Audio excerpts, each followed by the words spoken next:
10 વર્ષથી વૃક્ષારોપણના કાર્યક્રમ કરોડો વૃક્ષ દર વર્ષે વાવીએ અને ઉછેરીએ અને એમાં લોકોએ અભિયાનને આગળ વધાર્યું અને 6 વર્ષથી સીડબોલ માટેનું અભિયાન છે એ પણ આજે બનાસવાસીઓના જનજનનું અભિયાન બની ગયું છે. અરવલ્લીની આ ગિરિમાળાઓને હરિયાળી બનાવી એ આ જનરેશને આપણે જ કામ કરવું પડે, તો જ આપણે આપણી નવી જે જૈનજી છે તેને અને એ પછીની જનરેશનને સારી હવા, સારું પાણી અને સારું જીવન આપણે આપી શકીએ.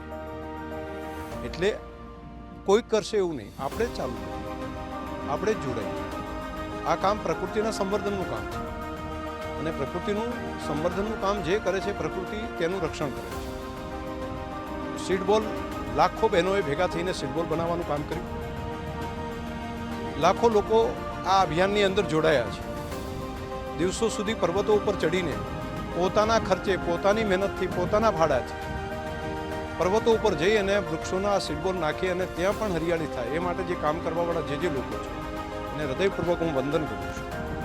આપ જે કામ કરી રહ્યા છો ને એ માત્ર પોતાના માટે નથી, આ પ્રકૃતિના સંવર્ધન માટેનું કામ છે, નવી જનરેશન માટે છે, નવી આવનારી પેઢી સારી રીતે જીવી શકે એ માટેનું કામ છે. આવનારી પેઢીઓ સુધી આ ધરતી ઉપર પાણી રહે એ માટેનું કામ છે અને આ કામને આપણે આગળ કરવું જ પડે અને આગળ વધારવું પડે. હું તમને હૃદયથી અભિનંદન આપીશ આ કામ સાથે જોડાયેલા તમામ મિત્રોને કે તમે આ નિસ્વાર્થ ભાવે લાખોની સંખ્યામાં દિવસો સુધી આ અભિયાનને તમે જે આગળ વધારી રહ્યા છો, આ સાચા અર્થમાં મા જગદંબાને હરિયાળી ચુંદડી ઓઢાડવાનું કામ છે. આપણું કામ તો વૃક્ષ વાવવાનું માત્ર કામ છે ને, એને ઉછેરી અને મોટું કરવાનું કામ એ તો પ્રકૃતિ કરશે અને એ જ કામ તો પ્રકૃતિ કરી રહ્યા છે. જેસોરનો પર્વત જે રીતે હરિયાળો થયો છે ને એ જોઈએ એટલે આપણી આંખની આંખ ઠરે છે. આપણે 6 વર્ષ પહેલાં શરૂઆત કરી હતી, આજે પ્રકૃતિએ કેટલું મોટું કામ. ગબ્બરની આજુબાજુના વિસ્તારમાં પણ 2-3 વર્ષ જે કામ કર્યું ને તેમાં પણ કેટલું હરિયાળી થઈ છે અને હવે નવી નવી ટેકરીઓ ઉપર અલગ અલગ રીતે આપણે બધા ભેગા મળીને આ કામને આગળ વધારીએ. બનાસ ડેરી અને આ ટીમ અમે તો દિશા આપવાનું કામ કર્યું છે.